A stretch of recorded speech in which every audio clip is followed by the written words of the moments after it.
Director Wray, welcome. First, I want to say I was deeply saddened by the loss of Special Agents Dan Alphen and Lauren Schwarzenberger, and I want to extend condolences to their families and to the agents who worked with them and the entire Bureau. My wife and I know many of your agents across the country, and we're extremely grateful for the work they do to keep our community safe. I want to turn to some of your written testimony. You say that the FBI assesses homegrown violent extremists as the greatest, most immediate international threat to the homeland. These extremists are U.S.-based individuals located in and radicalized primarily in the U.S. who are not receiving individualized direction from global jihad-inspired foreign terrorist organizations, but are inspired largely by ISIS and al-Qaeda to commit violence.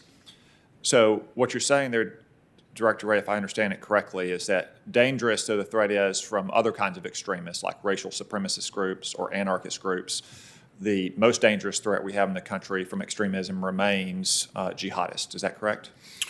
Well, I think the key word there was international.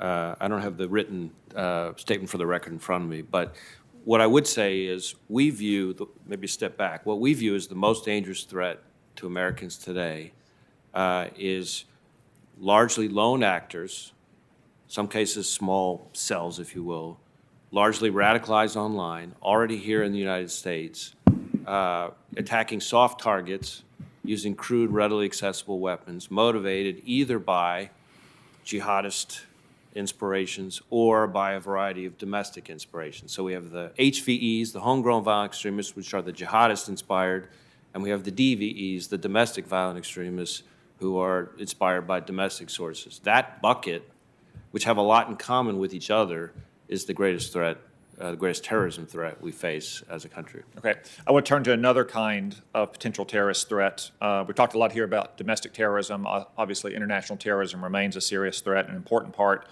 of the federal government's counterterrorism work remains trying to prevent foreign terrorists from reaching our shores. Is that correct? Yes. And part of the screening process is checking our own criminal record and terrorism databases, but it does rely heavily on foreign governments, both providing us with data about criminal terrorist ties and also to document security practices so terrorists can't obtain fake IDs. Is that correct? Certainly, that's a part of kind of hardening our homeland defense, if you will. And your predecessor testified to Congress in 2015 that without cooperation from those governments, if a terrorist is not already in our own databases, we could, quote, query our database until the cows come home, but there will be nothing to show up, end quote, unless foreign governments work with us. Is that still the case? Certainly, we depend heavily on cooperation from foreign governments to make that kind of defense effective. Let's turn to a few of those foreign governments. Is it still the case that Syria and Iran are both nations that share little, if any, information with the United States about potential travelers or immigrants coming to our country? I will confess that I'm not sure I know the answer sitting here today, but I would be flabbergasted if the answer were anything other than yes, it's still the case. Still the case that Syria and Iran, I'm sorry, that Libya and Syria are both countries that lack effective control over significant parts of their territory and therefore cannot provide information from people coming from those parts of their country? I believe that to be the case. What about Myanmar, also known as Burma, where there was a military coup last week? Is it true that the United States now faces serious obstacles to vet individuals coming from Burma? I'm not sure I know the answer on Burma, but I suspect the answer is the same. And finally, in this rogues gallery, what about North Korea? Is it true that North Korea remains uncooperative in providing us information about North Korean nationals that might try to come to the United States? I have rarely heard North Korea come up in the context of cooperativeness. Thank you. I just want to note before we close on this topic that all of those nations, Syria, Iran, Libya, Burma, and North Korea, were among the nations from which President Biden lifted travel restrictions by executive order on his very first day in office without any plan in place to improve security for those travel situations. Each of them represents a real threat to the United States. I want to turn to another kind of threat we face, which is crime and gang violence in particular. Unfortunately, both drug trafficking and violent crime are now on the rise in the United States. Are street gangs driving a significant part of violent crime on streets across America? Well, certainly, when I go around and I've talked with state and local law enforcement in all 50 states, I think the number one issue you would hear about from maybe all of them is violent crime. What it drives it in each city, state, town is different, but it's not just the national gangs.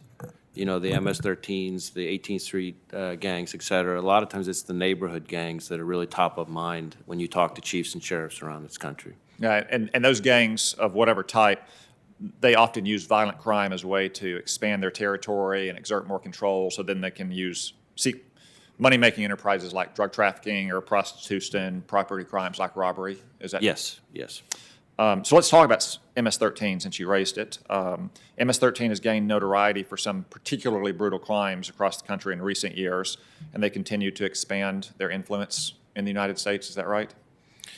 Well, I know we've made significant strides against MS-13 over the last, 18 months or so, but it is a very significant gang threat, and the brutality, the savagery, and the level of kind of organization that exists there is something that has to be taken extremely seriously. And it remains primarily a Central American and especially an El Salvadoran gang. Is that correct?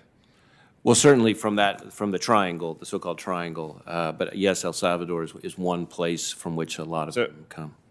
They don't exactly hand out membership cards, I'm sure, or have a membership directory. Unless they're named by another gang member, do you still use methods like gang tattoos to identify who belongs to MS-13? That would be one piece of information that would be relevant. We're obviously talking to human sources, witnesses, informants, collecting information from partners, et cetera. And then I know that your Safe Streets task forces and your National Gang Intelligence Center and other units often work together with the Department of Homeland Security and with state and local law enforcement to find and to prosecute and deport these gang members. In your professional opinion today, is Immigration and Customs Enforcement deporting too many or too few MS-13 gang members? Well, I don't know that I've tracked the deportation rate related to MS-13 members. When we come across MS-13 members in this country, our focus has been on locking them up and putting them in federal prison as much as we can, which is where we'd like to have them. In addition to the units that you listed off, I think correctly, I would also cite our TAG, our transnational group, which is a task force that we have in El Salvador, because we actually have pretty effective results with U.S. law enforcement working with El Salvador law enforcement, and to a somewhat lesser extent the other two countries in the triangle, to take down some of the MS-13 members in their home country as well. So it's the two pieces together. So I can't say, sitting here right now, anything about the immigration posture, but certainly when we find MS-13 gang members here, we want to put them in orange jumpsuits where they get to spend a lot of time in our prisons. Thank you. Well, when it comes to MS-13, it won't surprise you to know that I support the lock 'em up policy, but I also support the deport 'em policy. Thank you, Senator Cotton.